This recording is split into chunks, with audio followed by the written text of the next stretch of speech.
Hello and welcome to the Claret Blue podcast, sponsored by NordVPN. All the information that you need for Nord, including a discount code, is in the description down below. I'm joined by a special guest today from the 1904 Club, a Hull City podcast. It's Barry Cooper. Barry, we were colleagues once, and you covered Nottingham back in the day, but you're the Hull City reporter and a Hull City podcast host now. How's things, mate? Everything okay? Yeah, busy. Yeah, it's been a while. I think 5 years since I covered Forest. Back in the dark old days of the Championship when Forest were down there, obviously got promoted now and battling Villa in the Premier League, which is great to see. So, but yeah, City, have got designs on being in the Premier League and joining the party. But as we sit now, it feels an awful long way away, I'm afraid. Yeah, we just had a chat before we started. It feels a bit like dark days at Hull potentially if transfer business doesn't get done quickly. Obviously, the Championship is back next weekend, the Premier League the week after that.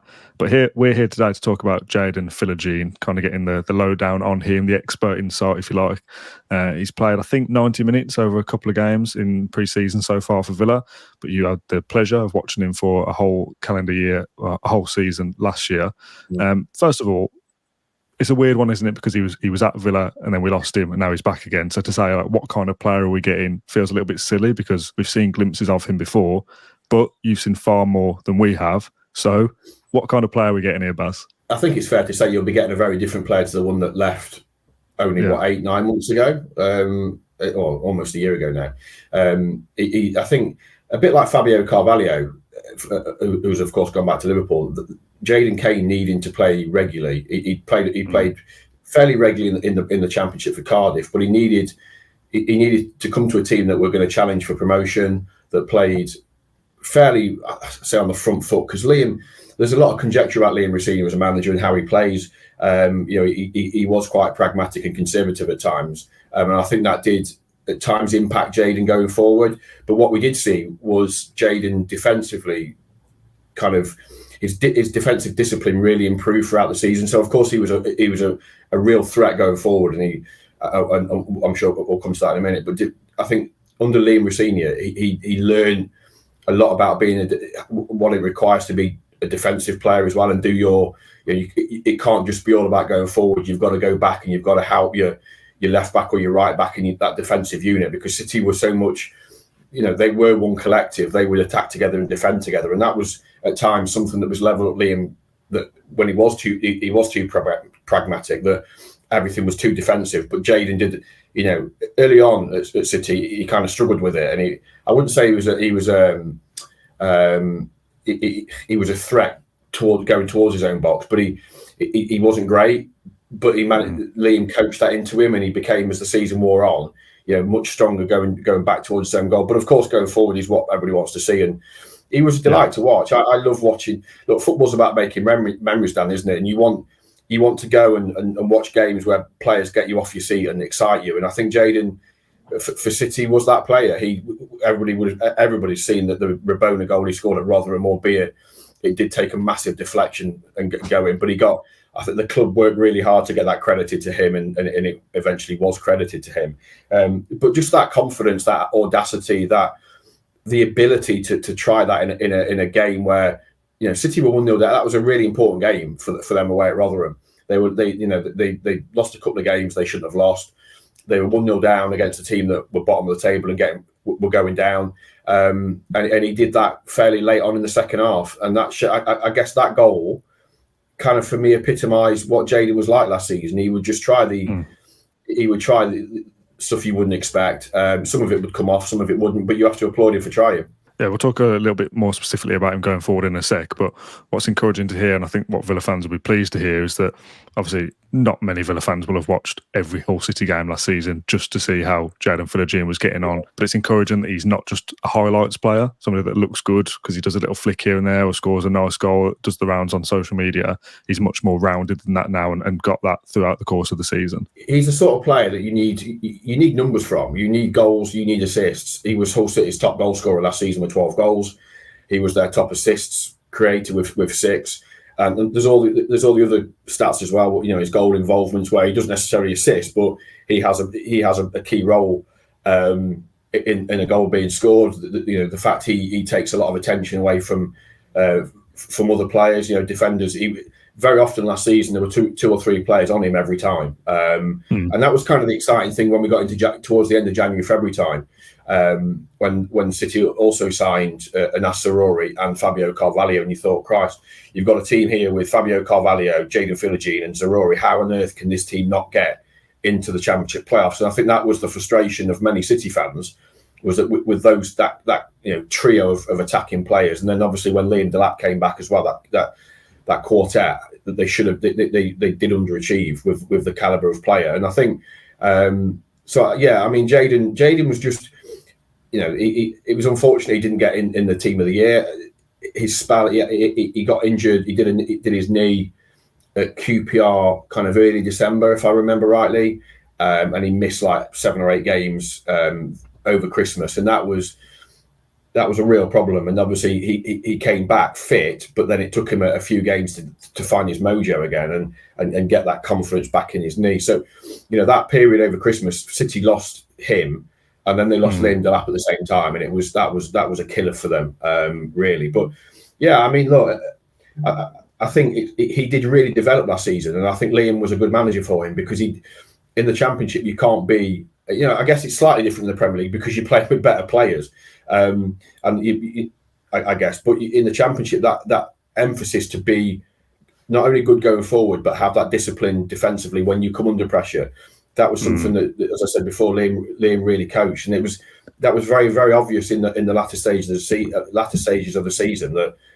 at times he would almost be too deep, and yeah, so. But I love watching him, and I thought he was a great lad, an absolute disaster to interview. Hated interviewing him. Why? Why was he a disaster? Because he didn't say anything. You'd ask him a question, he'd be like, "Yeah." I went to the City Ground to watch his debut for the England under 21s, and they annihilated Serbia. They put 9 past him. Jaden made his debut. He scored a couple. I think he scored one or two. He set up Liam Delap as well for his first goal. And he was just a delight to watch again. And I interviewed him afterwards. He was like, how was it? Great. So, Jaden, you scored your first goal for England's under 21s. The sort of, you try and give him something. Yeah, great. That's what I do. Like I don't know if you saw it a few weeks before the end of last season, and I think it might have been the United game with Chelsea United, where Chelsea came back and scored 2 in injury time, and one was a penalty. And I think it was Emma Saunders went on the pitch and interviewed Cole Palmer and asked him about his penalty. He went, "Well, I just don't miss, do I?" He's a man of few words when it comes to interviewing him, but he's a wonderful guy, and I felt really sorry for him over the summer because his agent wasn't doing him any favours, appearing at every club in Europe, and posting pictures for Instagram. I thought that was embarrassing, and I didn't think that did the player any favours. And obviously, Ipswich fans were hammering him. And say they don't want to play like that at their club, but he's a good lad. He's a really good lad. He works hard. He was always, Liam Rossini used to say that he was always one of the last players off the training pitch at the end of the session. He'd be out there taking free kicks. He'd be doing this, that, and the other, and stuff like that. And he is a great kid, and he's great. I had the pleasure of spending a bit of time with him, certainly away in Antalya when we went to Turkey in March. And he's just a great kid to be around. He's great to watch on the training pitch.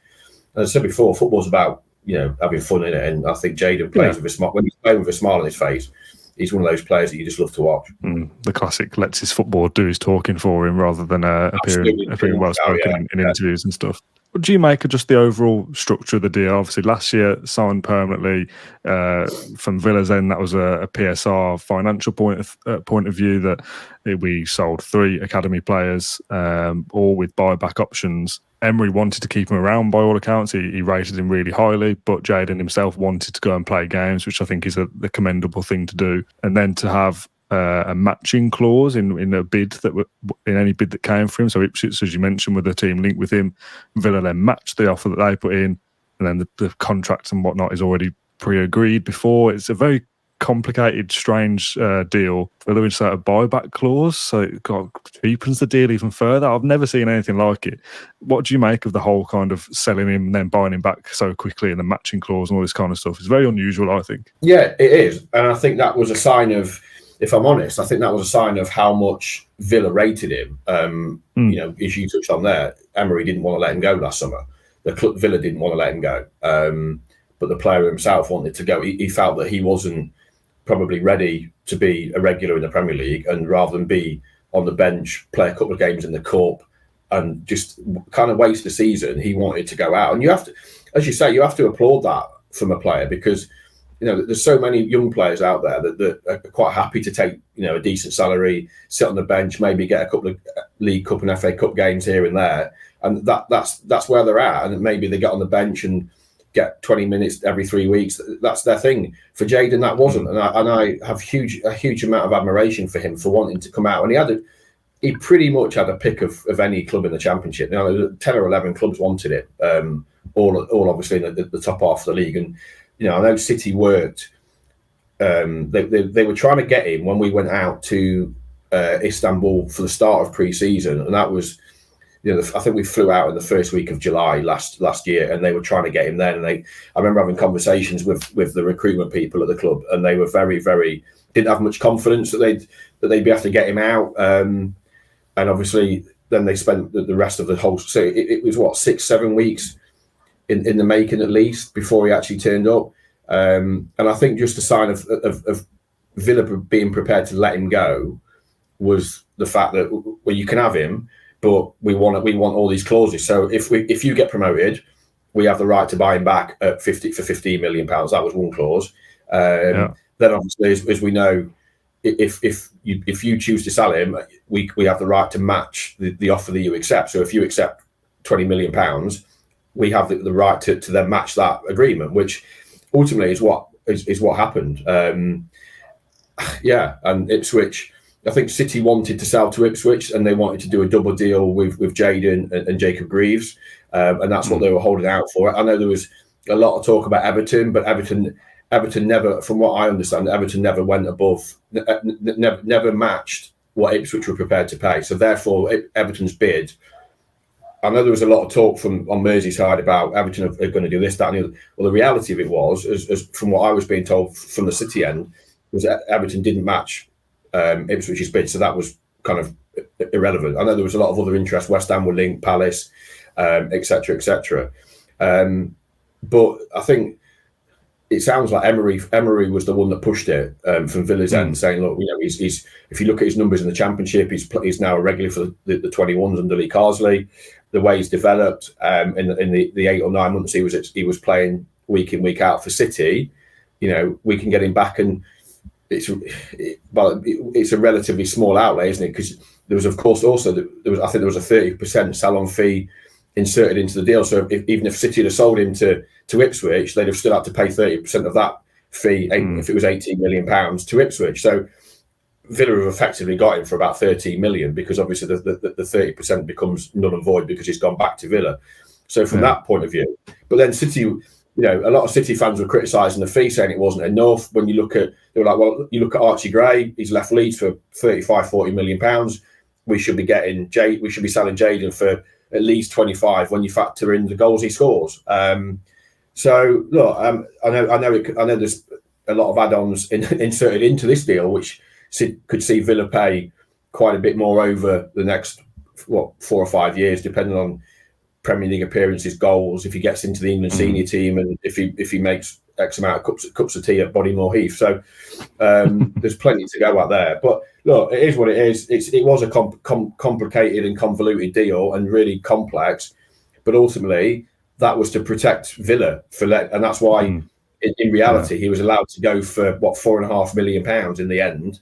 And then from City's point of view, they'll say, well, actually, we've not done too bad. We've basically had a player on loan for one season. We've had a decent season out of him. His return's been good, and we've made quite a few £1 million profit. So actually, that's not a bad business. What are his strengths? We know that he's a player that is exciting going forward. He loves a flick. He loves a trick. As we said before, it's not just about those highlights packages in those moments. He's got to be more than that. But he backs it up with end product as well. Yeah, he works hard. He's not one of these players that doesn't. His running stats were always really strong. He works hard. He works hard for the team.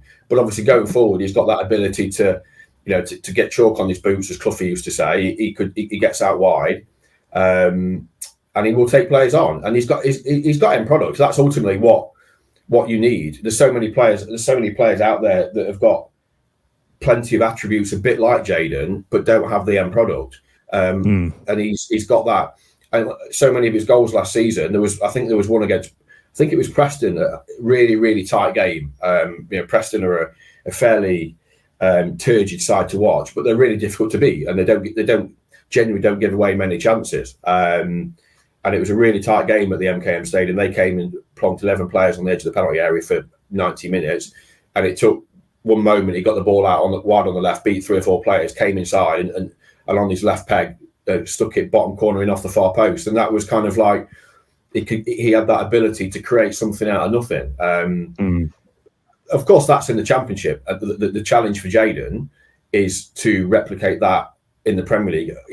At a bigger club with bigger expectation against far better players. Preston are a strong Championship team, but they're nowhere near a Premier League team. So, defenders in the Championship might give him, might show him inside, or show him outside, and he might take advantage of that. Premier League defenders won't give him that much. They won't give him that half a yard of space, perhaps, that the Championship defender would. So that's his challenge. But he's got that ability, and he's only recently turned 22. So he's still at a really young age, and he's still. What I hope is that I don't think they will, because he's kind of one of their own. But I hope Villa fans just give him that time and space to come in when he does play in the first team, to make mistakes, to give the ball away, to maybe try something that doesn't come off, and try a shot from 25 yards that he shanks to the corner flag. He's got to get into that rhythm of playing in the Premier League, because it is a huge step up. But we've seen from him in the Championship, and then playing for the 21s, that he's got enough about him to make that step up. I've got no doubt. That was the final point I was going to ask you about, his step up to a higher division. We've obviously seen it most recently at Villa with Morgan Rogers, who's just turned 22, I think, stepping up from Middlesbrough and really developed massively in just 6 months. That we're now talking about him starting games for Villa in the Premier League and the Champions League, which he himself wouldn't have dreamed of 12 months ago. So what is Jaden's level, do you think, long term? Can he make an immediate impact this season? Is he one that's going to take a couple of years to kind of find his groove in the Premier League? Because ultimately, as you say, it's all well and good doing it against decent Championship opposition. It isn't just now that Villa are scrambling around, hopefully, anyway, at the bottom third of the Premier League. We're in the top 4. We want to be in the top 4 continuously. We want to make a good account of ourselves in the Champions League as well. Is he ready for that? It's a cliche, but you'll only know when he gets put in those games. And Villa, if I would say if Morgan Rogers can make the step up from Middlesbrough, very, very good player, just came through at City, had a great spell out at Lincoln. I don't think too many people would have expected him to go from Middlesbrough straight into the Villa first team, and making the progress that he's made. So I see nothing to suggest that Jaden can't do that. He's playing. He's got the lure of. I think that was the other thing as well about going to Villa, was the lure of playing for Emery and Champions League, and that's not something that too many clubs can offer. Ipswich certainly can't. Some would say Ipswich was probably, in some respects, would have been a better move for him, because he would have played 38 Premier League games bar injury and suspension. He's not going to play 38 games in the Premier League for Villa. It's unlikely, but because they've got the League Cup and the FA Cup, depending on how far they go, they've also put the Champions League changes so much. We saw it with Newcastle last year, didn't we? That incredible achievement like Villa get qualifying, but they didn't have the squad and the depth and quality to then sustain an assault on all those fronts. Their Champions League campaign was decent in parts, but their Premier League campaign was massively affected. Now, bringing players like Rogers and Philogene into the fold for Villa gives them that depth that they will need to be able to compete. Give it their all on a Wednesday night in the Champions League, but then be able to go again on a Saturday or a Sunday in the Premier League. And I think Jaden will benefit from being coached by a manager like Emery, and playing with players that Villa have got. And he's got that. His ceiling is really high. It's impossible to say that. I genuinely think that Philogene's got enough in his locker, and he's a bright boy as well. He can go and play for Villa in the Champions League. I've got no doubt about it. I'm not trying to over-egg it. I'm not trying to go, say he's this and that. But I've seen enough of him I watched every single of his games last season. He played 33 times for City last season. I watched every single game, and I saw him a lot in training. my opinion is based on a lot of seeing him in play and seeing him develop from the player that first came into the team to the player that finished the season, albeit with a pretty shoddy performance at Plymouth on the final day, in fairness, but that was the team. He's only 22, as I said before. He's got a lot of room for growth and for getting better. And I think he's gone back. He's obviously, he's picked his next environment very, very carefully. And I find it difficult to argue that, you've got Ipswich or you've got Villa. He might not play quite as much at Villa to start with, but he will believe that on the training pitch and in pre-season and to get the cameo appearances he gets, that he will force his way into that first team, and he will feel that he can probably overtake Morgan Rogers, and I don't see any reason why he probably couldn't. Well, Barry, it's been a really encouraging, exciting conversation. Thank you for joining us on the Claret Blue podcast this afternoon. Really looking forward to seeing how, firstly, Villa do next season, fighting on all fronts, and how Philogene slots into that. It's really fascinating. Thank you very much for joining us this afternoon. No worries. If you've got any more players like Philogene that you can send to Hull City, because we're a bit short of attacking players, that would be tremendous. Thank you very much.